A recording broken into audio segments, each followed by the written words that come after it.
कि शिद्दत कुछ और है, मैं शौक़ पढ़ने आया हूँ। अपने इरादे महफ़िल में बेखौफ पढ़ने आया हूँ। मर गया था शायर यारों पिछले हफ़्ते ही मुझ में, मैं आज यहाँ ज़ाहिर में अपनी मौत पढ़ने आया हूँ। नमस्कार, मेरा नाम है तन्मय लालवानी और इलेक्ट्रिकल इंजीनियर हूँ और शायरी भी करता हूँ। आप लोग सोचेंगे कि इंजीनियर है तो शायरी कैसे करता है? तो शायर होना बहुत आसान है, बस अधूरे इश्क की मुकम्मल डिग्री चाहिए होती है। कुछ एक आध शेर पढ़ूंगा, फिर एक दो गज़लों से ख़त्म करूंगा क्योंकि वक्त भी बहुत कम है। पेश है, गौर कीजिएगा कि इरशाद इरशाद बोल दो एक बार तो। डायरी में लिखे शेर मैंने जला दिए बनाकर ढेर मैंने। डायरी में लिखे शेर मैंने जला दिए बनाकर ढेर मैंने। वो नासमझ है उसने हिज्र पढ़ा। हिज्र का मतलब होता है बिछड़ जाना। वो नासमझ है उसने हिज्र पढ़ा, फिक्र लिखा था खैर मैंने। अब लड़कियां सिर्फ दिल देखती है कविश भाई, लड़कियां सिर्फ दिल देखती है। लड़कियां सिर्फ दिल देखती है कि अब किसका तोड़ना है। ये मैं क्यों कह रहा हूँ?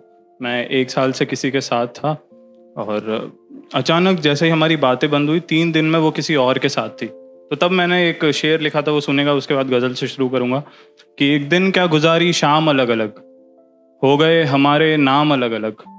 कि एक दिन क्या गुजारी शाम अलग अलग, हो गए हमारे नाम अलग अलग। एक ही काम आता था मोहब्बत का, हम दोनों ने किया वो काम अलग अलग। वैसे मैं स्टोरी टेलिंग ज़्यादा करता हूँ, गज़ल पहली बार किसी भी स्टेज पे पढ़ रहा हूँ, तो अगर नहीं अच्छी पढ़ पाऊँ तो थोड़ा साथ दे देना। कि जेले थे हमने कभी 2-2 मसले एक तरफ, एक तो बेहद खूबसूरत बदतमीज़ लड़की एक तरफ। कि जेले थे हमने कभी 2-2 मसले एक तरफ, एक तो बेहद खूबसूरत लड़की और बदतमीज़ लड़की एक तरफ। वो मोहब्बत में कहती थी तू और जान मुझे, वो मोहब्बत में कहती थी तू और जान मुझे। थी जान हानि एक तरफ, मान हानि एक तरफ। दिन में नौकरी रात में शायरी करके चला रहे हैं। कि दिन में नौकरी रात में शायरी करके चला रहे हैं।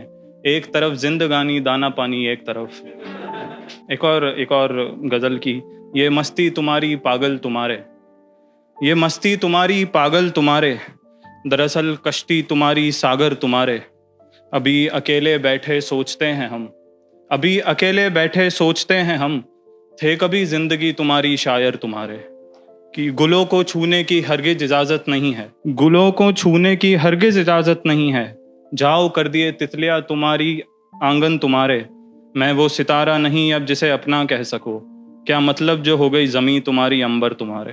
फिर एक आखिरी गज़ल मेरी अभी की बहुत मनपसंद है कि उसकी कंप्लेन रहती थी, मैं किसी भी स्टेज पे जाता हूँ तो जो रंजिश पढ़ के आ जाता हूँ, उसे भला बुरा कह जाता हूँ, तभी कमेंट्स में विवाद भी हो जाते थोड़े बहुत।